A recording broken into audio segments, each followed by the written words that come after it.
noite mais uma vez. Só para constatar, já falei antes de iniciar a gravação, né? Os nossos materiais de aula e os links, eles vão ser enviados por Alice, tá? Então, isso foi pedido hoje por Fabrício, né? Ele disse que é uma ordem de cima, né? Deve ser de Joinville, não sei. Então, assim a gente vai fazer, tá? Se tiver algum problema, a gente recorre a eles lá, né, em relação ao material, o envio do material, tá? Quem for chegando, vocês me avisem aí para poder ir admitindo.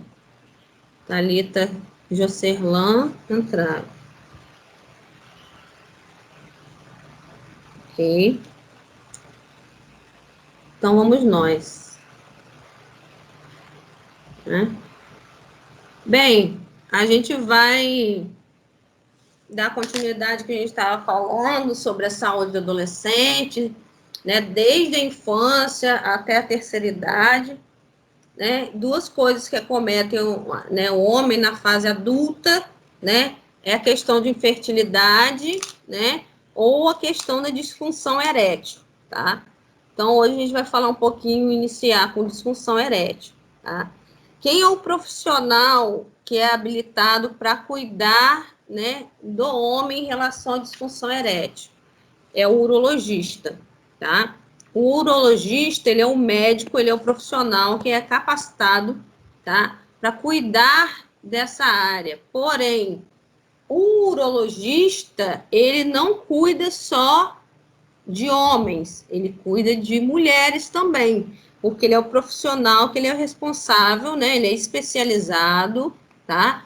Em acompanhar quem tem algum tipo de complicação com o rim, com a bexiga, com ureter ou uretra, né?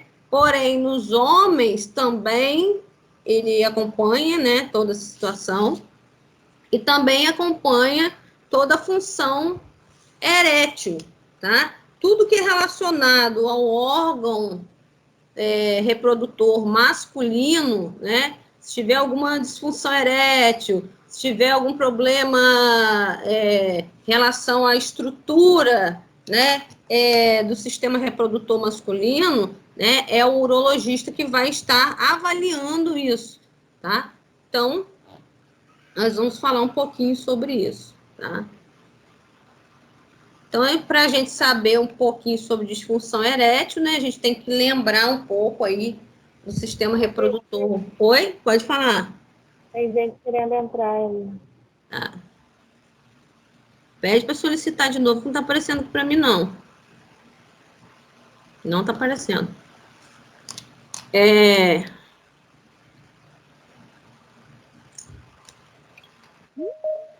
Agora, Tô aqui, Gisele. tá? Tá, Igor, né? Já botei. Valeu. Show.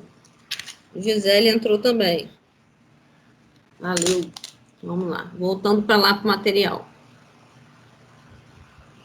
Estamos lá na introdução. Então, a gente precisa um pouquinho, né, relembrar essas estruturas, né, a importância dessas estruturas, né. Nós temos aí nas estruturas e funções, tem funções que são específicas dos testículos, tá? Eu vou descer aqui para vocês verem a foto, né, do sistema reprodutor. Nós temos os testículos, tá? Mais para baixo aqui, tá? E aí, a importância, né, dessas glândulas, né, é que elas produzem, né, os espermatozoides. Porém, ao entorno dos testículos, nós temos o que vocês já viram, a gente já falou isso aí, sobre o epidídimo, tá? Então, temos os testículos, nós temos as vias espermáticas, os ductos dos testículos, né? Ducto deferente, o ducto ejaculatório, a uretra. Então, o urologista, ele avalia, né, toda essa estrutura quando o homem vai buscá-lo ali, né, por questões de fertilização, de fertilidade ou disfunção erétil, tá? Então, tem as glândulas anexas, que são as vesículas seminais, tem a próstata, depois eu vou falar sobre isso com vocês, e as glândulas bulbouretrais, tá? Essas estruturas que fazem a ereção, todo mundo já sabe, são os corpos cavernosos, esponjosos, então tem que, né, ter fluxo sanguíneo para que o pênis fique ereto, né? E uma das causas, né, da disfunção erétil é essa questão orgânica, né?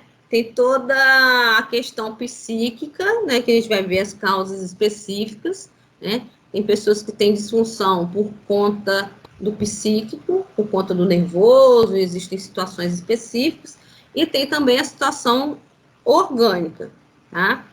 Então, tem também, né, os órgãos genitais externos, o pênis e o escroto, e aí depois a gente vai falar algumas coisas que os homens podem fazer, cirurgias, implantes, próteses, né, vacoterapia, né, quando não consegue ter a função erétil correta, tá?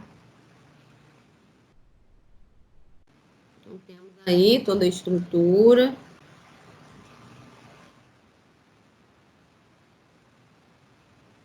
Então, o conceito de disfunção erétil, né, seria a incapacidade do homem alcançar e manter a ereção do pênis suficiente para permitir uma relação sexual satisfatória.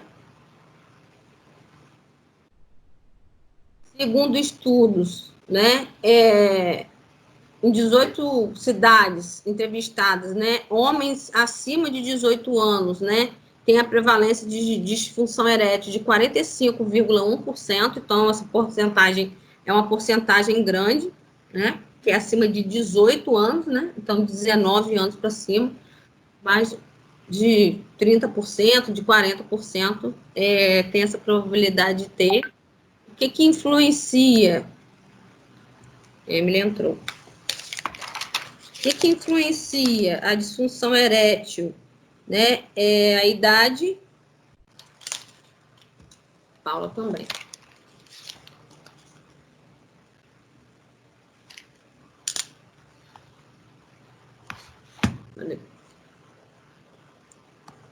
Saiu o material aí, gente, da tela de vocês? Vou voltar. Aí, tá? Então, Deisiane.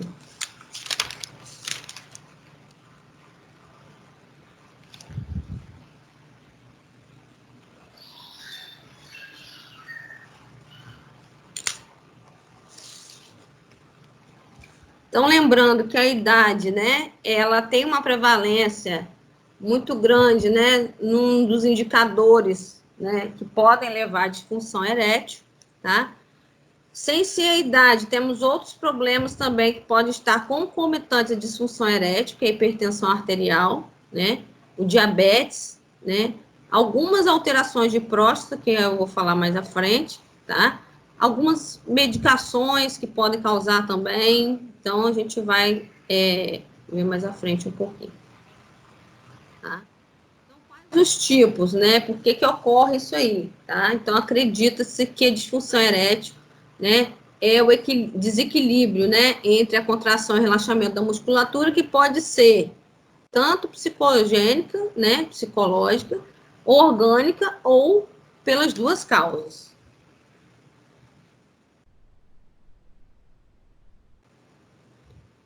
Então, pode ser por conta de problema vascular? Sim, 40% dos casos de disfunção erétil ocorre por conta de disfunção vascular. Então, é uma coisa mais orgânica, tá? Ocorre por conta de diabetes, ocorre por conta de alguns tipos de medicações, radiação ou trauma na genitália masculina, né? Causas neurológicas também, endócrinas, né? Então, em primeiro lugar vem aí o vascular, né? E depois vem o diabetes, tá? Logo após vem aí medicações, tá? Algumas medicações, tem até também as medicações, né, que a gente nem chama de medicação, mas são os produtos, né, que as pessoas usam como suplementos aí que podem levar à disfunção erétil, tá?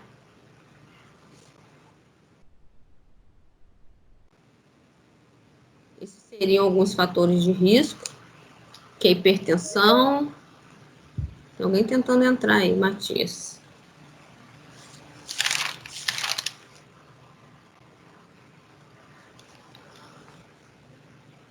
Vou voltar aqui para o material. Então, temos a hipertensão, diabetes, o próprio sedentarismo, a obesidade pode causar, né, um fator de risco.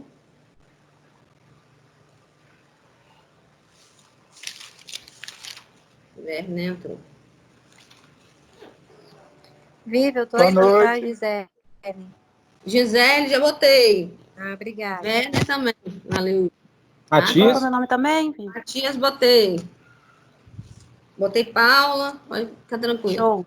Então, vamos lá. Hipertensão, fatores de risco. Hipertensão, diabetes, sedentarismo, obesidade, tabagismo, né, consumo de bebidas alcoólicas, algumas cirurgias pélvicas que podem causar lesão de nervo peniano, antecedentes de doença aterosclerótica, né? Também são alguns fatores, tá? Então, a fisiopatologia, né, a disfunção erétil, ela pode ser causada por inabilidade do músculo liso vascular das artérias, arteríolas, né, e o corpo cavernoso, né, de se encher do sangue, tá, para ficar ereto. Então, uma causa orgânica, né. Só que entra também como doenças vasculares, né, que a gente chama de hipertensão, o diabetes, a aterosclerose, por isso que esses fatores de risco influenciam na função erétil do homem. Esse hábito de fumar, que também pode fazer com que haja contração dos vasos sanguíneos, né? A idade avançada, a radiação, né? Então, isso tudo influencia para que essa pessoa, principalmente uma idade mais avançada, tenha disfunção erétil. Isso não quer dizer que os jovens não tenham, tá? Mas geralmente os jovens eles têm mais disfunção erétil por conta psíquica do que orgânica, né? Vive, só rapidinho, você falou o nome de Thalita? Botei aqui. Então tá bom, obrigado. Eu acho que ela tá sem áudio. Microfone. Tá? Então tá bom, então. Tá. Então vamos lá. Então, sinais e sintomas, né, desse paciente, né? Redução do tamanho e rigidez peniana, a incapacidade de obter e manter a ereção, né? A redução dos pelos corporais acontece também, atrofia ou ausência testicular, aí vocês vão saber por quê, né, que há necessidade deles usarem um método chamado vacoterapia ou utilização da prótese peniana, né? Então, os urologistas Viagra, mas às vezes o cara que usa prótese peniana, nem o Viagra não dá mais certo, né? Ele vai ter que usar uma prótese porque nem a medicação não está mais adiantando, né? Então, ele tem uma doença vascular periférica, ou ele fez alguma cirurgia anterior, né? E lesou um nervo, né? Então, o remédio ele não vai fazer muito efeito, não, tá? Ele tem alguma neuropatia, então comprometeu, né? Tem pessoas que têm disfunção erétil, tá? Tem pessoas que têm ereção, né, e é menor ou a menos rigidez, porém é considerado também uma disfunção erétil, né? Às vezes o homem não consegue identificar, mas há essa diferença aí, né? Em alguns homens a ereção é menor, né? Ou tem menos rigidez, tá? Manter a ereção implica em fazer um esforço consciente por conta do psíquico, né? Então, naquele momento de nervoso, né? Há essa disfunção erétil. Então, às vezes, não é orgânico, mas é mental, né? Então, pode ser que ele tente de novo e consiga, tá? As ereções espontâneas de manhã são menos frequentes e com menos rigidez, né? O orgasmo acontece mais rápido, né? Ou ocorre com uma ereção mais fraca, Então, isso são sintomatologias que o homem pode estar observando. Ele pode estar entrando num processo de disfunção erétil, tá? Porque você pode prevenir, né? Você vai começar a ter, né, esses sintomas aí de disfunção erétil, mas você pode prevenir a complicação, né, com alguns medicamentos, que eu vou falar mais à frente, tá? Então, se você perceber alguma coisa de início, já tem que procurar um urologista, se for recorrente, né, gente? Não é uma vez. Se for recorrente, procurar um urologista e fazer os exames, né? Ver aí qual a complicação. Fazer o diagnóstico, tá? Primeira coisa, você tem que distinguir a origem. A gente já viu que tem causas que são psíquicas e orgânicas. Qual é a origem dessa disfunção erétil, né? Qual a história clínica? A gente vai ter que coletar os dados aí desse paciente, tá? Quais são os fatores de risco? Ele é hipertenso, né? Ele é diabético, ele é obeso, né? Então, também trabalhar em cima dessas questões, né? Ele tem aterosclerose, coisas que podem influenciar aí a disfunção erétil, né? Como é o histórico sexual dessa pessoa, né? Essa sintomatologia, né? Ele né, relata, tem a ver, né, com os sintomas de uma disfunção erétil, né? Então, a gente também vai juntar todos esses dados. Os medicamentos que esse paciente toma, quais são os medicamentos? Será que eles, né, predispõem aí uma disfunção erétil, né? Será que ele faz uso de alguma substância, algum produto aí, né, como anabolizantes aí que podem fazer com que tenha uma disfunção erétil, né? E fazer os exames laboratoriais, que é importante, tá? Então, qual seria um fluxograma para esse tipo de atendimento, né? Primeiro, fazer uma coleta de dados com a história médica e psicossocial sexual dessa pessoa, né? Usar um questionário validado pela instituição, né?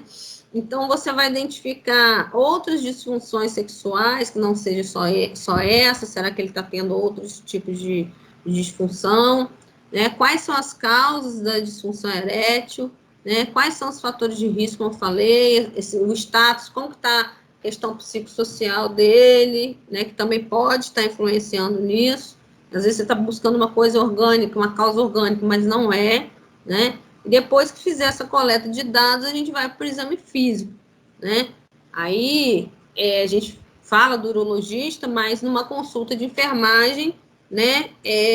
Pode ser que essa demanda chegue para o enfermeiro, né? E aí você vai ter que aplicar, né, essa coleta de dados, né? Essa etapa da SAI aí, que é a primeira etapa da sistematização da assistência de enfermagem, e logo depois você vai ter que fazer um exame físico, né? Então, avaliar as deformidades penianas, né? Tem gente que já nasce com deformidade peniana, né? Ele cresce, ele fica adulto, né? Os pais nunca observaram, acharam que era assim mesmo, né? E aí, na fase adulta, começa a ter disfunção erétil e não sabe por quê, tá? Observar se esse paciente, né, ele tem alguma doença na próstata, se ele tem doença prostática, que também pode levar uma disfunção erétil, tá? Como que tá as gônadas, como que estão os testículos dele, né? Será que ele tem sinais de hipogonadismo, né? Como que está esse status, né, cardiovascular e neurológico desse paciente, né? Então, tudo isso tem que ser avaliado no exame físico. Então, são 4 coisas que a gente tem que avaliar no exame físico. Deformidade peniana, né? Doença prostática, né? Sinais de hipogonadismo, diminuição das gônadas, né? E o status da situação dele cardiovascular e neurológica, tá? Passou da história clínica, passou do exame físico focado, a gente, né, vai para os testes laboratoriais, tá? E aí, gente, a gente encaminha para o urologista. Se a gente observar alguma coisa que estiver comprometendo, a gente vai estar encaminhando E se for um enfermeiro de atenção básica, a gente vai estar acompanhando esse paciente, tá? Como o diabetes ele também está relacionado com toda essa perfusão sanguínea, né, funcionamento, hipertensão arterial, nós vamos fazer Vivian, Oi? o Pode Júlio perguntar. pediu para você aceitar ele. Ah, tá.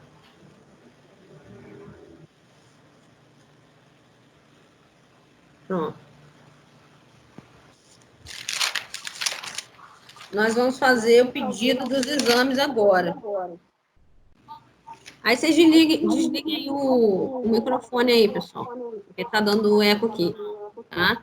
Então, a gente fez essa... Desligue aí, gente, o microfone. Isso. Então, nós fizemos aqui análise e coleta de dados, fizemos um exame físico focado nesses 4 pontos. Depois a gente vai fazer um pedido de glicemia e perfil lipídico desse paciente. Então, a gente vai pedir no exame, né? Se você tem autonomia para solicitar o exame. Você vai pedir glicemia de jejum, né? Você vai pedir o perfil lipídico, LDL, HDL, VLDL, né?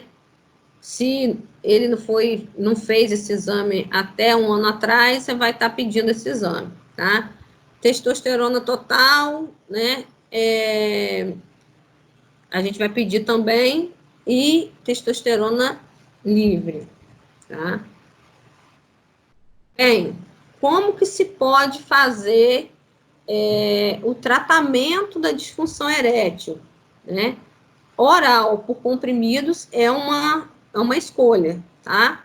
Só que todo mundo já sabe que as pessoas acham que o Viagra é o único medicamento utilizado para a disfunção erétil. O Viagra, ele não é aconselhável, né, que se tome, né? Ele já foi abolido de muitos países, né?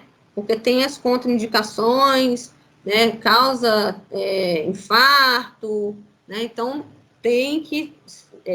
quem tem que avaliar o medicamento que esse paciente precisa tomar é o urologista, tá? É o médico, tá?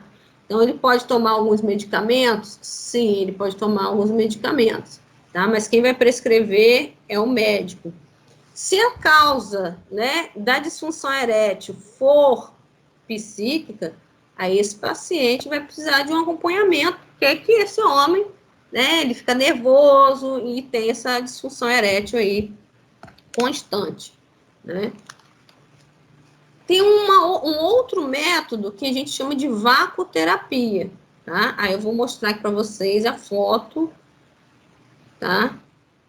A primeira linha do tratamento seria o quê? Os medicamentos, certo? A segunda linha de tratamento é a vacoterapia, tá? Então, temos aí o que a gente chama de reabilitação peniana, tá? Se ele não consegue ter constantemente, isso aqui não é para pessoa que tem a função erétil normal, não, gente. Só para quem tem disfunção erétil, tá? Para que o corpo cavernoso consiga se encher e a pessoa ter uma relação sexual satisfatória, tá? Então, temos aí os medicamentos, temos aí a vacoterapia. A vacoterapia é considerada chamada reabilitação peniana com uso de vácuo, tá? Quais as indicações da vacoterapia, tá? Então, tem pessoas que tiveram problemas na cirurgia, depois da cirurgia, é uma indicação, né? Por exemplo, uma retirada de próstata, né? E lesou o nervo, né? E aí tem indicação, né? Então, faz a vacoterapia para prevenir a atrofia peniana, né? Então, vocês podem já anotar aí essa primeira indicação, né? Então, é a questão da cirurgia, né? Pacientes que tiveram problema depois de cirurgia, né? Ou lesão de nervo, então a gente previne atrofia, é uma indicação, certo? Pode anotar aí. Segunda indicação, tá? A vacoterapia é indicada para disfunção erétil que não foi tratada, como eu falei, ele sempre teve, mas nunca percebeu, teve alguma deformidade que atrapalhava, mas nunca procurou, né, o médico, e aí quando ele vai procurar, né, ele pode utilizar esse sistema aí, tá? Ele tem disfunção erétil não tratada e também pode ser disfunção erétil não tratada com atrofia, né? E aí, a vacoterapia, ela oxigena esse tecido, né? E aí ele pode também ter uma relação sexual satisfatória. Pode anotar. E tem a terceira indicação. Professora, Qual que é a primeira? Então, a primeira indicação é clientes que tiveram problema depois da cirurgia. Pode ser uma cirurgia de próstata, pode ser uma cirurgia peniana, que tiveram lesões de nervo. Essa é a primeira indicação.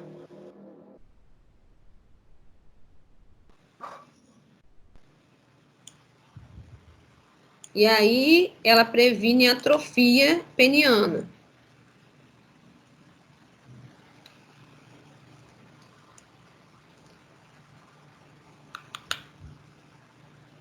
Segunda indicação é a disfunção erétil não tratada. Aquele paciente que não tratou, não tratou, atrofiou o pênis, porque né, ele não consegue usar, não consegue ter relação sexual, o pênis, gente, ele vai atrofiando, tá? Então, disfunção erétil não tratada.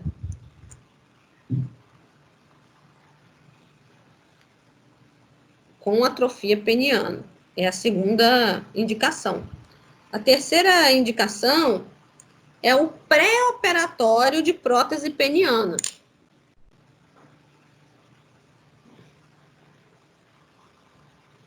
Terceira indicação é pré-operatório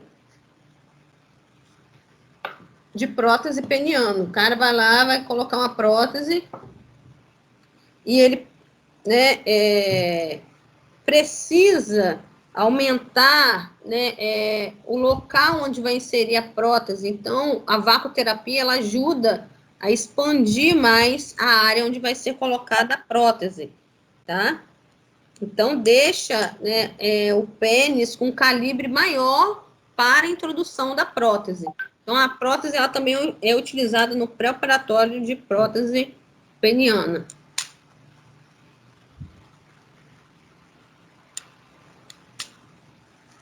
E tem o quarto aí, a quarta indicação.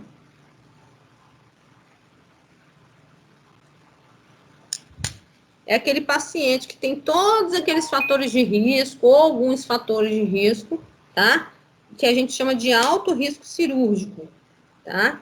Então, ele não pode botar prótese peniana, ele não pode fazer cirurgia, então ele usa a vacoterapia.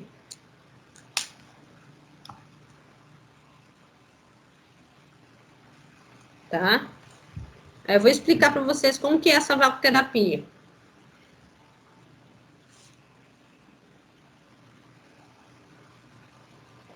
Terminaram de copiar? Sim. Então, Já. isso, então vamos lá. Então, como que funciona? Tá vendo aqui? Aqui a gente tem um dispositivo, tá? A gente chama de dispositivo de vácuo manual, tá? E aí, o nome disso aqui é o cilindro, tá? Coloca aí quem imprimiu o material, pode até escrever aí. Tá? Esse aqui é o cilindro, tá? E aqui tem um látex que a gente chama de látex injetor, que é o injetor de vácuo, né? Ó, tá vendo aqui? Tá? Gente, fecha o microfone aí, gente, por favor. Então, tem o dispositivo de Professora, vácuo. cilindro o quê? Isso, o nome disso aqui é dispositivo de vácuo manual, tá? Essa estrutura aqui é cilindro, chamado de cilindro, tá? Essa aqui é látex, isso aqui é o injetor, tá? Então, como que é isso, né? O homem, né, que tem disfunção erétil, ele vai introduzir o pênis aqui nesse cilindro, tá? Ele vai apertar esse dispositivo aqui, que é um injetor de vácuo, tá? ele vai deixar por um tempo, tá? Vai deixar de 2 a 3 segundos, tá? E depois ele vai esvaziar e tirar o pênis, tá? Existe o dispositivo de vácuo manual e existe o dispositivo de vácuo automático. O automático, não tá aqui, eu acho que eu não botei a foto, não. Botei isso aqui, é o medicamento. É uma autoinjeção intracavernosa, depois eu vou falar aqui. Então, esse aqui, tá? É o manual, mas tem um automático. O automático é a mesma coisa, ele tem um cilindro, só que ele tem 2 botões. Um para ligar o sistema de vácuo e o outro para desligar, tá?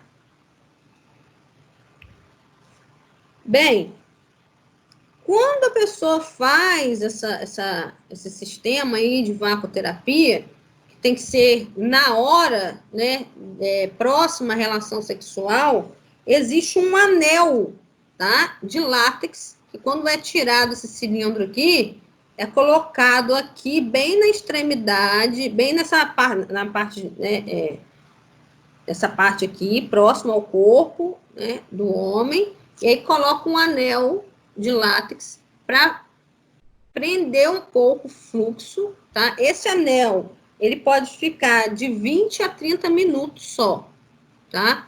Então, ele vai ter que ter uma relação sexual de 20 a 30 minutos, porque não pode garrotear por muito tempo esse pênis, tá? Então, ele faz o processo de vacuoterapia, ele faz o garroteamento, coloca aqui o anel de látex, tem a relação sexual dele, depois ele vai voltar ao normal aí, todas as vezes que ele precisar fazer, ele vai fazer isso aí, tá? Entenderam isso aí, gente?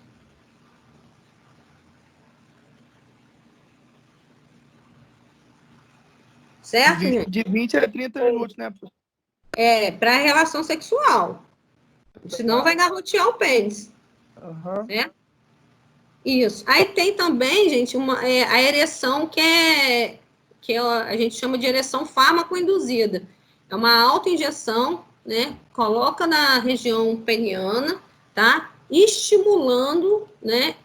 A oxigenação, estimulando também, né? O preenchimento com fluxo sanguíneo, aumentando o fluxo sanguíneo nessa região do corpo cavernoso, tá? Então, essa medicação, ela já é comprada pronta, tá? É como se fosse, não sei se vocês já viram, tem algumas medicações, alguém entrou aí, eu acho.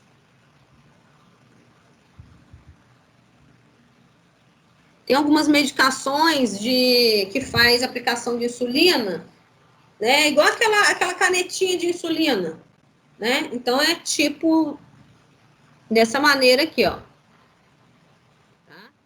O homem vai lá, ele tem a dosagem específica, né, para cada relação sexual, tá? E aí ele vai e aplica ali, né, espera alguns segundos ali, né, até ter a ereção, tá? Então tem esse tratamento também, que é uma autoinjeção.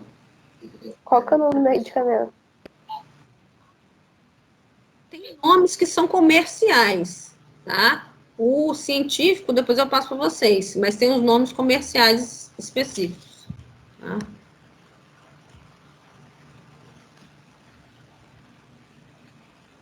Então, temos também, sem ser medicação, nós temos a cirurgia, tá?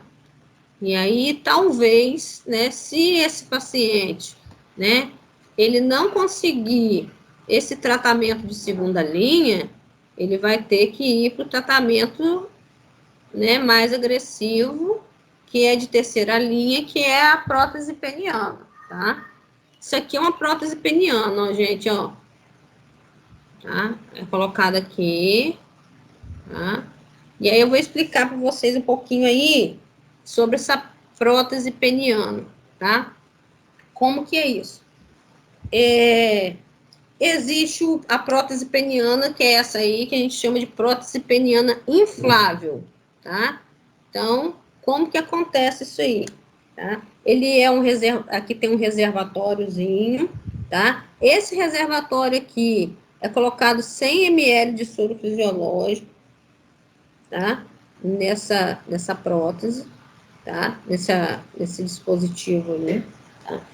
E aí, né, essa aqui é a bombinha, né, que a gente chama, né, que coloca aqui na bolsa escrotal, tá?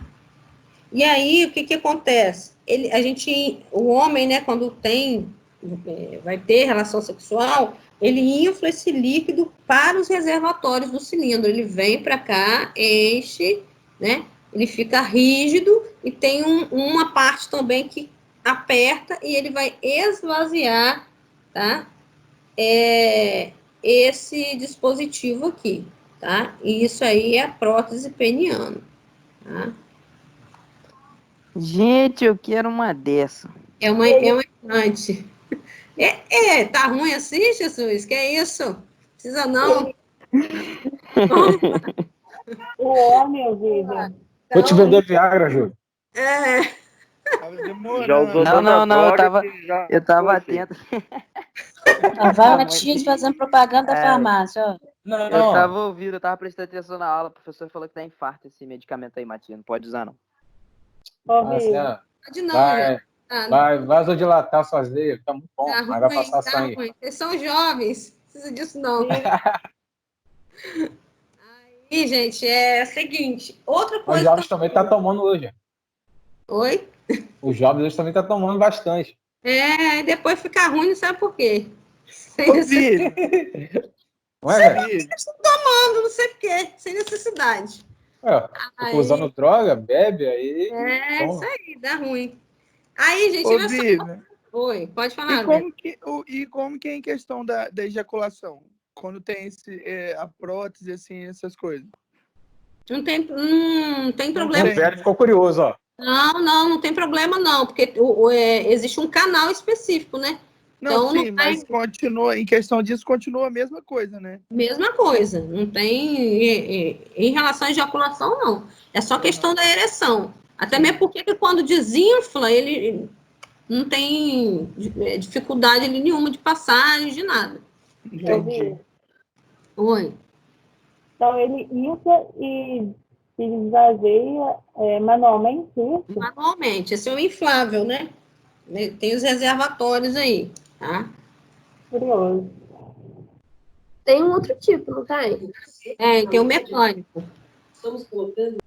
Esse é o manual, tem o mecânico, só não tem a foto aqui com vocês, não, tá? Mas tem outro tipo também, tá? Outra coisa que eu queria falar para vocês é que o que pode causar aí, eu já falei também, disfunção erétil, é algum problema relacionado à próstata, tá? Então, a gente já sabe, né, todo o funcionamento do sistema reprodutor, vocês já deram isso lá em fisiologia, acho que foi com o Helbs, né? Então, o que acontece, né, nesse sistema fisiológico, né? A gente tem que lembrar que a gente tem o testículo, né?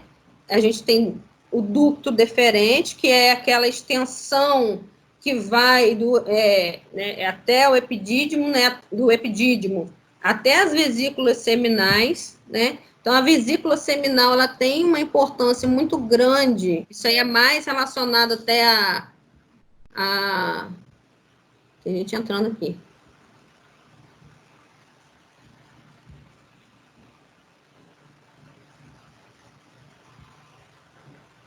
Entrou. Pronto. Aí é até mais relacionado, né, à produção do esperma, do sêmen, né, do homem. Então, é importante que também toda essa estrutura esteja funcionando. Aí, a pergunta de Werner, né, que aí tem muito mais a ver com infertilidade do que com disfunção erétil, né? Isso aí não tem problema, você pode ejacular normalmente, tá? Mas aí tem que ver como está o funcionamento, tá? E também nós temos as vesículas seminais que produzem o líquido seminal, e nós temos também a próstata que produz o líquido prostático. Os líquidos, eles vão produzir todo o sêmen do homem. Então, se tem problema lá na vesícula seminal, se tem problema lá na próstata, né? Tem que acompanhar isso aí com o urologista, né? Às vezes tem pacientes que relatam sangramento de próstata, né? Tá com câncer de próstata, seja benigno ou não, né? Então tem que fazer um acompanhamento em relação a isso aí. E aí o que acontece muito que a gente vê em hospital, né? Que acaba com disfunção erétil, né? Tanto essa questão de cirurgia que lesa nervo, né? Tem sangramento e tal, e a gente entra no que a gente chama de irrigação de próstata, tá? Esse paciente, logo após cirurgia, ele tem um sangramento muito intenso pelo canal peniano, tá? Quem trabalha aí na área já deve ter visto isso aí, tá? Então, a gente tem que botar uma irrigação vesical, tá? É uma irrigação vesical com a sonda Foley, mas é three-way, ela tem 3 vias. Quem já viu essa sonda? De Eu 3 já vi. Isso. Vi. Tem uma sonda de Vi. 3 vias. Oi? Essa prótese aí tem validade? Ela é própria, alguma coisa? Tem validade, tem. É Tá, igual entendi. tipo silicone de mulher, de peito de mulher. Tem validade, tá? Boa. Aí o urologista vai acompanhar o homem, tá? Então, gente, tem que avaliar, né, e acompanhar esse pós-operatório desse paciente que fez cirurgia de próstata. Ver que quando essa pessoa tem uma cirurgia que não foi bem acompanhada, ele vai ter que usar uma terapia, ele vai ter que usar uma prótese peniana, tá? Então, quem que faz o cuidado pós-operatório com o homem que fez cirurgia de próstata? A enfermagem, tá? Então, a gente tem que saber que esse paciente, a gente vai passar uma sonda vesical. Essa sonda vesical, ela é de 3 vias, ela é three-way, tá? Que a gente chama de catéter de irrigação vesical. Pode anotar isso aí na sua apostila, né? A gente vai passar um catéter de irrigação vesical. A gente vai colocar, no mínimo, para correr inicialmente, né? Segundo prescrição, né? Soro fisiológico, para correr rápido, não é devagar. É para irrigar mesmo, irrigar. Oi. Pra que essa sonda? Por favor, repete para mim, catéter de o que vesical? Não entendi. Catéter de irrigação vesical. Catéter de irrigação vesical. Então, essa sonda é uma sonda Foley, mas ela tem 3 vias, tá? Por que essas 3 vias? Né? Uma para inflar o balão, tá? Outra para colocar a bolsa coletora fechada, né? Para irrigação de diurese. E a outra a gente vai colocar para o soro fisiológico e o equívoco que a gente vai conectar ali, tá? A gente vai colocar soro fisiológico. Esse soro fisiológico, gente, ele tem que ser gelado. Gelado, tá? Por quê, professora? Que ele tem que ser gelado. Geralmente a gente nem vê o que está fazendo isso. Oi? Por que que tem que botar essa sonda? Quando o paciente ele está pós-operatório de cirurgia de próstata, uma das características, sinais e sintomas, de praticamente todos, até hoje eu não vi nenhum que não sangrasse muito, é como se tivesse uma hemorragia pós-operatório, entendeu? Então, é um procedimento, que é um protocolo que se faz depois de cirurgia de próstata, tá? Qual é esse protocolo? Irrigação vesical. Irrigação vesical, tá? Essa irrigação vesical, ela é feita dessa maneira que eu estou te falando. A gente vai fazer o cateterismo vesical com esse catéter de 3 vias, tá? 3 vias.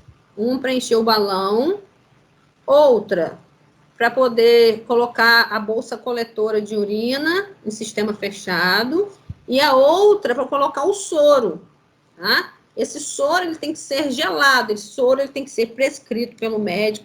No mínimo inicial, a gente tem que botar 1.500 ml de soro fisiológico para correr rápido, tá? Por quê? Oi, pode perguntar. Essa sonda é passada como uma sonda vesical comum mesmo? Como sonda vesical de demora, né? Foley. Sim, passado como Sim. mesmo padrão? Mesmo padrão. Você vai passar igualzinho uma sonda vesical de demora, toda equiparada, fazendo asepsia, tudo direitinho, tá? Não é igual de qualquer jeito, não, tá? Porque eu já vi, mas eu vi introduzido direto na bexiga, se eu não me engano, como se fosse uma incisão. Ah, mas aí é cistostomia. Ah, tá. Aí Outra fizeram, coisa. Tá. aí fizeram uma cistostomia para poder irrigar. É diferente. Entendi. Então tá. Mas não tem problema, não. Tem essa opção aí também de fazer cistostomia. Mas quem faz cistostomia não é enfermeiro, não. É o médico. Ele faz a abertura lá e introduz o cateter. Só se sair, a gente pode reintroduzir. Tá? Beleza. Então, a gente usa essas 3 vias. A gente vai irrigar essa próstata. Por que a gente coloca soro gelado? Para não dar embolia, né? Porque o sangue, ele pode coagular e ele coagula muito rápido. Muita facilidade para esse sangue, né, coagular, e aí é que pode dar amanhã ou depois disfunção erétil, né? Por quê? Porque vai coagular aquele sangue ali, você não drenou o que tinha que drenar, às vezes já está coagulado, vai dar uma complicação peniana nesse paciente. Então, é muito importante a gente lembrar, né, do cuidado de enfermagem pós-operatório, de retirada de próstata, né, com a irrigação vesical. Tá? Então, o procedimento é igual passar sonda de Foley, tudo direitinho, a gente tem que ter esse tipo de cuidado. Tá? Então, aí já falei do medicamento, a prótese peniana, né? Deixa eu baixar aqui. Então, aí seria a terceira linha que é utilizada, esse é manual, mas tem a mecânica, né? A gente vai estar sempre orientando, né, informando, educando esse paciente, né, com disfunção erétil, né, sempre está envolvendo, né, sempre que possível, a parceira desse paciente num processo de terapia, né, seja psicoterapia, seja, né, essa reabilitação peniana, então tá junto ali, tá? Orientar, né, e auxiliar na correção desses fatores de risco aí que levam à disfunção erétil, né, se é hipertensão, se é diabetes, se é obesidade, então a gente vai estar monitorando isso aí, né? Ele já começou o tratamento, mas a gente continua, né, acompanhando aí esse paciente, tá?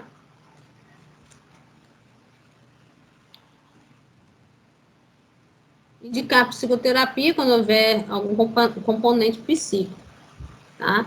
Então, isso aí são as causas de disfunção erétil, tá? Eu vou falar um pouquinho agora para vocês sobre infertilização masculina. Se vocês não sabem, tem um centro de referência de fertilização em Campos. Ele se encontra ali no Hospital Álvaro Alvim e ele atende pelo SUS, algumas pessoas pelo SUS, tá? Não sei se vocês já ouviram falar. Alguém já ouviu falar?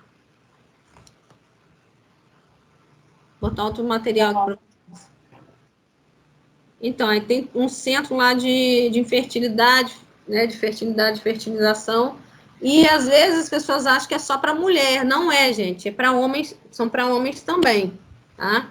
Então, quem quiser saber ou orientar alguém, lá no Álvaro Alvim, tá? Entrou aí o material para vocês? Entrou. Show. Deixa eu ver aqui, que eu mesmo não estou enxergando. Mas, Ive, há um tabu muito grande, para mim é machismo, dos homens quanto a esse negócio de disfunção erétil por conta do seu órgão e tal. Eu Então, acho muito tabu isso. isso que eu ia falar, porque assim... Isso é verdade, porque eu tenho um Até- amigo que tem um amigo que falou que um amigo é assim. Então, o que acontece, gente? Eu tava até para explicar esse negócio de vacoterapia para vocês, eu estava vendo um urologista falar, e ele estava comentando que é muito perigoso até a gente estar explicando isso para as pessoas, porque a mídia, né, a sociedade, ela cobra muito do homem que o homem tem um pênis muito grande, né? E ele diz que tem pessoas que compram esse aparelho de vacoterapia, porque esse aparelho ele aumenta de 1 a 1,5 centímetro o pênis, né? Mas que ele diz que não é aconselhável usar quem já tem uma função normal, né? Porque vai aumentar Aí, Júlio. Pode dar sangramento, Faz muito verdade. isso. dar hemorragia, Verdade. né? Então não é aconselhável usar. Ele diz que tem pessoas que estão fazendo uso da vacoterapia por conta de uma pressão da sociedade, porque o homem Lá tem- nos Estados Unidos, eles usam essa vacoterapia nos strippers. Quer dizer, os strippers fazem isso. ele, na hora que eu ouvi essa reportagem também, ele também falou, perguntaram, né, se os atores, né, pornô, eles usam isso, diz que usam. Óbvio, né, gente, pelo amor de Deus, não tem, né, tem coisa que precisa ver que você vê que não é normal, é artificial, né, então, Ah, graças a Deus, que eu já tava começando a ficar deprimido. A aula tá sendo gravada, hein, Ju? Júlio se entregando aí, ó. tá de E bobeira, aí, Júlio? disso. Professor, libera Júlio, dá a presença nele, manda ele sair, pelo amor de Deus. Acho que eu consegui, obrigado, velho. Nada. Não tá precisando disso, não. Então, vamos lá. E a O remédio é infertilidade... bom por isso, Júlio. Hã? E Falou que o Júlio tem um remédio bom pra isso. Tem um tabu muito grande, sim. Tem como que fala? Uma cobrança muito grande o homem em relação a isso. Mas tem pesquisas, né, que falam que, às vezes, o homem está na média e ele fica com isso na cabeça. Né, por conta dessa cobrança. Mas ele está dentro da média. Ô, Então- professora, Lucas aí perguntou qual que é o tamanho da média. Tamanho da média, 15 15 centímetros. Depende de cada estatura do homem, depende do pai, como que é isso aí. Ô, Júlio, o que você tá falando aí que eu tô quieto aqui deitado? Você tá falando meu nome? Pra cá do caramba, carniça. Gente... tá igual aquele programa de Serginho Grossman. Um amigo meu perguntou, né, qual o tamanho certo. Entendi. Então, vamos lá. Então, a infertilidade masculina, tá? Existem várias causas relacionadas à infertilidade, tá? Já é outro assunto, acabamos com a disfunção erétil, tá? Então, ela é definida como a incapacidade de engravidar a parceira, né, a parceira após um ano, né, que são os 12 ciclos menstruais, né, 12 ciclos menstruais e a questão aí, sem o uso de qualquer tipo de método contraceptivo. Então, ele não tentou engravidar a mulher, né, durante o ano e não conseguiu, aí tem que buscar, né, um médico especialista, tá? A gente não pode confundir esterilidade, né, que é definida como uma incapacidade definitiva de engravidar a parceira, tá? Existe uma incapacidade total, tá? Que é a esterilidade, a pessoa é estéril, né? Ela não pode engravidar aquela pessoa, tá? Agora tem a pessoa que é infértil, tá? Quais são os fatores de risco, né? Às vezes, por alguma causa orgânica, né? Esse homem, né? Ele possui uma baixa produção de espermatozoides, né? Ele tem que ver por que acontece isso com ele, né? Pode ser uma das causas de fertilidade, né? A ausência de espermatozoides por falha da produção do testículo ou por um processo de obstrução também, que não consegue passar, né, pelos canais, também é orgânico. Diminuição da mobilidade de espermatozoides pela própria não tem flagelo, né, má formação do espermatozoide, né, e aí vai impedir que ele se encontre, né, e fertilize lá o óvulo, né, que vai implantar lá na trompa, né, e aí tem algum problema aí de formação de espermatozoide que ele não consegue chegar lá e fertilizar a mulher, tá? As alterações na forma, né, que interfere também na capacidade de penetrar nas camadas do óvulo, né, dificuldade no coito, aí a gente já pode falar aí da ejaculação, por distúrbio de ejaculação, ou até mesmo pela impotência junto com a dificuldade de ejaculação, tá? Os fatores de risco. Existem vários fatores, então tem profissões que o homem está exposto a altas temperaturas, né? Que pode gerar, né? Essa modificação aí na formação dos espermatozoides ou na baixa produção de espermatozoides, ele está dando exemplo de padeiro, mas qualquer pessoa que tenha contato, né, com radiação, contato com altas temperaturas, pode ser motivo também, tá? Homens que trabalham em profissões que ficam muito tempo sentados, tendo impacto, né, traumas, né, na região escrotal, perto do, né, ali no testículo, né? Então, falou ali motoristas, pessoas que trabalham em escritório, né? Pessoas que ficam expostas a grande temperatura, né? Saunas, muito tempo em local que fica quente, né? Pode causar também. Cuidar dos coleguinhas que gostam de usar roupa apertada, né? Se não faz bem também, é fator de risco, tá, gente? Tô dizendo que vai causar, não. Isso é um dos fatores de risco. Então, tem gente que, né, dá aquela tochada lá e sempre fica usando roupa apertada, né? É igual mulher. A gente gosta de usar roupa apertada, mas ginecologistas falam que o melhor é usar uma saia, né, mais saudável e tal. O homem também. Hábitos alimentares e estilo de vida, tá? Alteração no peso, né? Quando o IMC, né, abaixo, aí, acima de 19, né, e abaixo de 29, também pode ocorrer aí, ser um fator de risco. Como ela entrou e saiu. Tipo e frequência das relações sexuais e a idade do homem, tá? Então, aí tem algumas causas que são secundárias, outras que são primárias. Aí, dando exemplo, né, de pessoas que trabalham sentadas por muito tempo, né? Cuidado com radiação.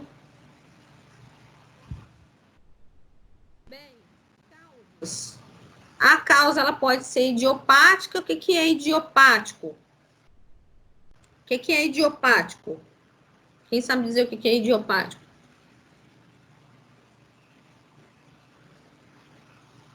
Bora, galera, o povo tá dormindo? O que seria uma causa idiopática?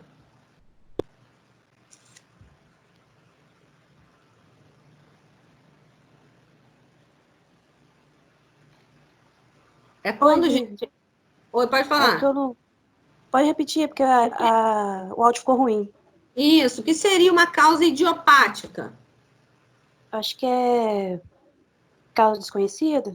Isso, são causas desconhecidas. Ou quando ele mesmo nem apresenta nenhum sinal ou sintoma que, né, caracterize que ele é uma pessoa que possa ser infértil, né? Então, é uma causa idiopática, ele não tem causa específica, né? Não é conhecida a causa dele, né? Isso acontece com 10% dos casos, né, das pessoas que são inférteis. No caso dos homens, né? A gente está falando dos homens aí, tá? E outros casos são anomalias mesmo, né? Relacionadas ao que eu falei aí anteriormente, tá? Então, tem os fatores, né? Aí tem aí as doenças, né? Que podem estar causando aí infertilidade, que está associado como fator de comorbidade, tem obstrução, tem a falha testicular, tem a causa idiopática, tem as modificações do sêmen, né? Então, temos vários fatores de infertilidade masculina aí, tá? E as doenças associadas, gente, elas têm uma grande porcentagem, ó, tá vendo? As outras são idiopáticas e assim vai.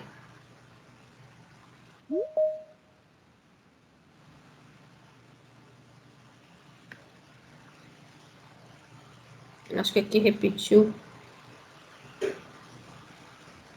Bem, algumas causas que a gente sabe que pode ocorrer, né, por conta disso. Então, a hidrocele, que a gente já viu, que é o líquido na bolsa escrotal, né, pode também ser um fator aí de risco, as causas específicas, tá? Então, às vezes, se essa criança, ela nasce, né, com a hidrocele, ela não tem criptorquídea, né, então, a pessoa não acompanha essa criança, ou até mesmo na fase adulta, por algum trauma, alguma coisa, esse homem, ele teve uma hidrocele, e aí tem toda uma complicação aí, tá? A varicocele também, que é aquele processo de, né, de rede venosa ali, cistos do epidídimo, torção no testículo, testicular, e a criptorquídea que eu falei, né, que é a ausência da descida ali dos testículos. Outras causas aí, né, é o que a gente já estava falando, a gente chama de azoospermia, né, consiste na ausência de espermatozoides no líquido seminal, né, ou espermatozoides em números insuficientes, né. Então, se tem ausência, gente, se a pessoa é estéril, né, ela não é infértil, ela é estéril, não tem espermatozoides, tá? Mas tem outros que têm número pouco, né, para ocorrer a fertilização. Isso aí, a zoospermia, ele vai afetar de 1 a 2% o número total dos homens inférteis, tá? Então, isso não é em grande escala, mas pode ocorrer. A zoospermia, ela, né, pode ser dividida em 2 grupos, ela pode ser dividida em azoospermia obstrutiva, né, que o nome já está dizendo que é por processos obstrutivos, ausência dos canais deferentes, é aquele que eu falei que vai lá do testículo, do epidídimo, até as vesículas seminais, aquele ducto, né, situações pós-cirúrgicas, como eu falei, às vezes tem um coágulo que obstruiu esse ducto deferente, enfim, né? Então, são causas por fatores obstrutivos. E tem a zoospermia não obstrutiva, né? Aí é pela falência de produção testicular de espermatozoides, né? Pode ser o problema do testículo mesmo, ou na produção de hormônio, que vai influenciar no funcionamento do testículo, tá?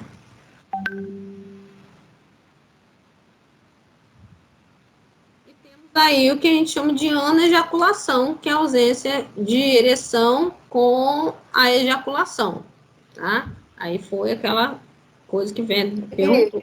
Oi. Tem gente querendo entrar. Toda hora cai, né?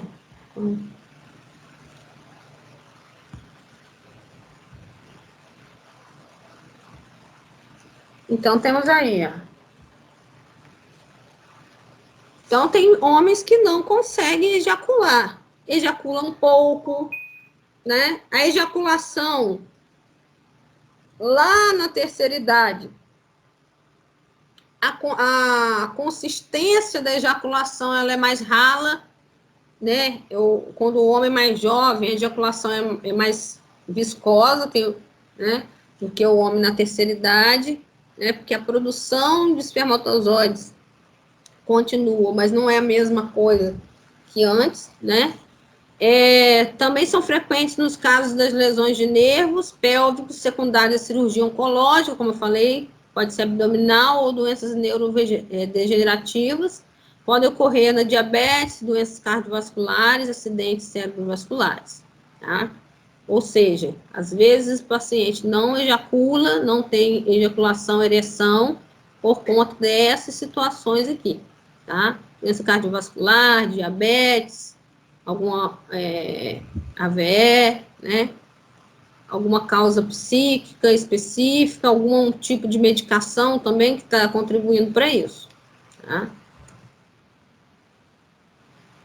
E aí, a mesma coisa, a gente tem que fazer toda uma anamnese, todo um acompanhamento com esse paciente, tá? Um exame físico. Bem, então, para fazer o diagnóstico, tá? Vão ser avaliados aí, através do sêmen ejaculado, aí, o pH do sêmen, tá? Como que tá esse pH do sêmen, tá? E aí, gente, outra pessoa querendo entrar aqui, como o pH do sêmen, gente, ele é alcalino, tá? Ele é alcalino. Deixa eu pegar aqui ó. Tá aparecendo material para vocês? Para mim, sumiu aqui. Tá aparecendo. Sumiu. Achei. Tá? O sêmen, ele tem o pH alcalino. Esse pH alcalino, gente, que é de 7 a 8, né? Ele é um pH alcalino. Ele é específico para ser alcalino por causa do meio vaginal da mulher, que é mais ácido, tá? Então, em contato, né, com o pH da mulher, ele neutraliza esse pH ácido e permite a fertilização mais rápida, né, do espermatozoide. Permite que ele esteja também mais tempo ali, né, e não morra, né, naquele meio, tá? Então, por isso que é importante se fazer a pesquisa do pH do sêmen ejaculado, né? A viscosidade também diz muita coisa, né? Esse tempo de liquefação, a concentração, né? Então, observar a mobilidade dos espermatozoides, né? Se esse paciente não teve algum tipo de infecções, né? Traumas, né? E aí a gente vai perguntar, né? Às vezes, gente, até traumas recorrentes mesmo, o cara tá jogando bola lá, né? Tá levando bolada direto, qualquer tipo de trauma, tá? Ah, professor, mas bolado? Sim, né? Cuidado aí com os jogadores de futebol aí, tá? Então, qualquer tipo de trauma que seja recorrente, tá? Pode causar alguma diferenciação aí, tá? Porque o testículo, gente, ele foi criado para ter nenhum tipo de lesão, né? Então, tem que ver a quantidade do volume, o pH, a concentração, a mobilidade dos espermatozoides. Tá? Esse aí, aqui, ó, tá dizendo os valores normais de espermograma. Então, como que é isso, professora? Espermograma, ele é feito, o homem vai lá no laboratório, né? Geralmente, tem laboratórios, lugares específicos, né, que fazem esse tipo de exame. Eles têm uma salinha específica que o homem fica lá. Tem lugares que coloca até vídeo pornô, alguma coisa, a pessoa se masturbar lá e tirar o sêmen, coloca num potinho, identifica e vai fazer a avaliação lá do sêmen desse homem. Desse jeito. Então, vamos lá. As causas, elas podem ser genéticas, que é a principal causa. Pode ter alteração no espermograma, tem as causas que são secundárias. Então, pode ter infecções genitais. Será que esse paciente teve algum tipo de IST recorrente? Sobreaquecimento da região, alguns medicamentos específicos. E o sedentarismo, tá? O álcool, o tabaco e outras drogas também vão ser causas secundárias dessa questão da infertilização, tá?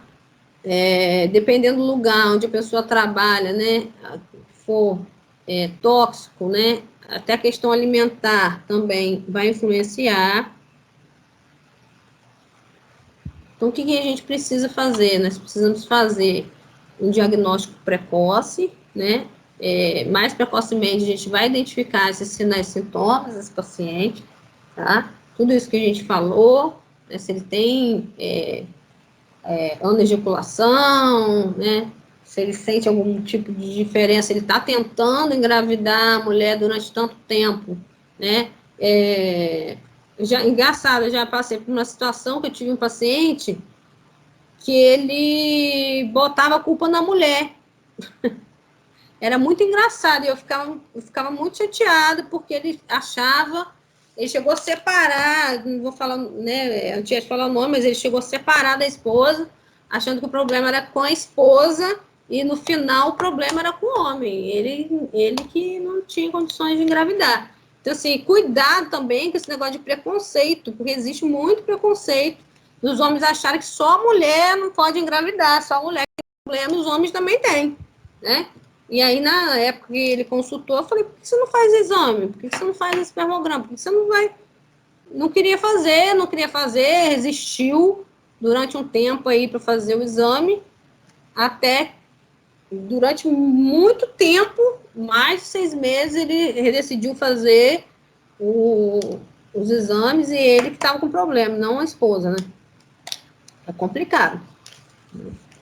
Então, a gente tem que fazer esse diagnóstico aí precoce. Ele já era uma pessoa mais de idade, e aí isso também influencia bastante, né? E às vezes os homens não querem aceitar isso, tá?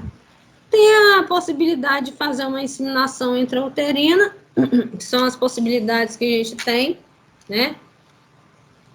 Que aí, né, se pega lá, né, por via no hospital mesmo, na clínica, se faz essa inseminação dentro do corpo mesmo da mulher, né, pega lá e faz essa inseminação. Tem a fertilização in vitro, né, que aí pega os gametas e aí faz em laboratório específico, né. Pode também, alguns homens que quiserem, tiver vontade, não sei, por alguma causa, quiser guardar esses espermatozoides num banco de sêmen, já existe banco de sêmen, né? Então, pode guardar aí esse sêmen, né? Pode ser guardado também, né? Geralmente, aqueles homens que estão ficando mais velhos ficam com medo, né? De amanhã depois querer ter filho, não poder, pode acontecer também, e guardar isso aí. E também, gente, tem banco de sêmen que os homens, eles vendem, né? Vendem o sêmen, né? Não sei se vocês já viram, algumas pessoas estão utilizando muito esse sistema aí. E também tem outra coisa também que eles estão fazendo, que é os casais homossexuais, né? Já tem uma portaria, uma lei específica, acho que foi em 2016, que foi aberta aí, que eles, né, podem utilizar inseminação intrauterina, né, na mulher. Foi o que aquele menino, aquele comediante utilizou, o Paulo Gustavo, né? Então, ele fez aí a inseminação, um menino nasceu do gene dele, né? E o outro nasceu do parceiro dele. Então, ele tem dois bebezinhos, né? Então, a gente fala de fertilização, mas às vezes o casal homossexual também tem isso aí também, né? Às vezes é o casal homossexual, eles querem ter bebê, né? Querem que seja deles, né? Então, pode fazer dessa maneira também, tá?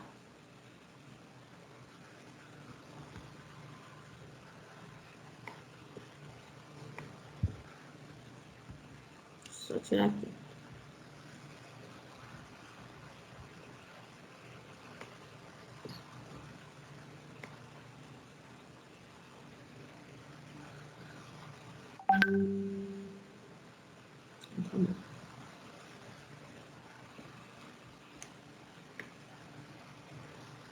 Dúvida, gente? Tranquilo até aí? Sim. Show de bola. Uma pergunta? Alguém quer perguntar alguma coisa? Sem ser negócio de prótese? Mentira, tô brincando. Pode perguntar, se vocês quiserem. Vou perguntar, que tá aberta perguntas. Aí, gente, as atividades é a Alice que vai enviar, tá? Agora, Tá partir de semana que vem, atividade, link, tudo isso, ela vai ter que enviar, que a gente não pode mais, tá? Então, eu vou fazer a chamadinha aqui de novo, tá? Pamela, Eu, Ana Clara, Edelmo. Edelmo? Oi. Felipe, Oi. Karina, Aqui. show. Lucas, Presente, professora. Thalita tá sem áudio, né? Isso. Jocerlan.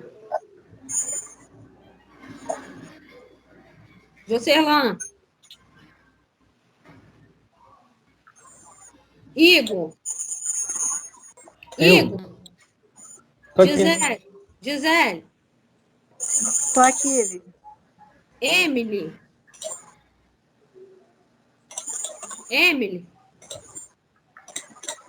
Paula.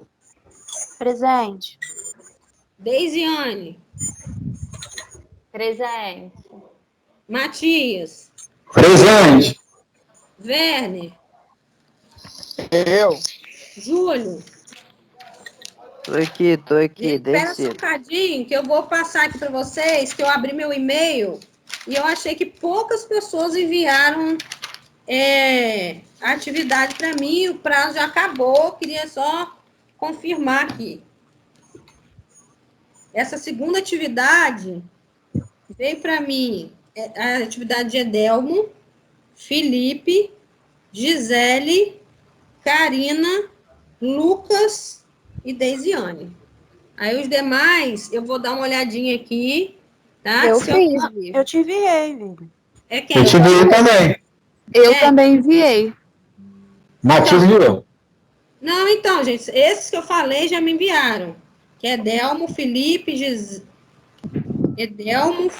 Eu te Matias, enviei desde sexta-feira passada. Karina, Ana Clara, Ah, e tá. tu? Eu Deisiane, enviei também, eu já até recebi a resposta. isso. Paula. Quem eu não encontrar no e-mail, eu vou mandar para vocês lá no O grupo. negócio da resenha eu não fiz, não, professor. Eu fiz Então um tá que era de pergunta lá. As perguntas eu fiz, a resenha não. Aí quem não entregou, já foi. Não, é porque eu não consegui Eu mandei fazer. as duas juntas. Tá. Ah, sim. Tá bom. Então tá, gente. Beijo. Com Deus. Thalita também enviou. Tchau. Thalita, Boa noite, filho. Ela mandou aí que Uhum. já enviou também. tá. Eu vou conferir agora no e-mail. Aí eu passo para vocês ali. Tá? Tá show. Melhor assim. Porque eu acho que alguém já deve ter enviado para outro e-mail, mas tudo bem. Ah, outra coisa. Eu não vou usar mais esse e-mail para envio, que o Fabrício também pediu, né? Tem que ser um e-mail institucional. Então, eu estava testando, ele não está abrindo, por isso que eu não estava mandando ele. Mas eu vou testar agora aí também. Eu vou ter que mudar o e-mail de envio das atividades. Tem que ser institucional com o nome da Censopeg. Tá bom?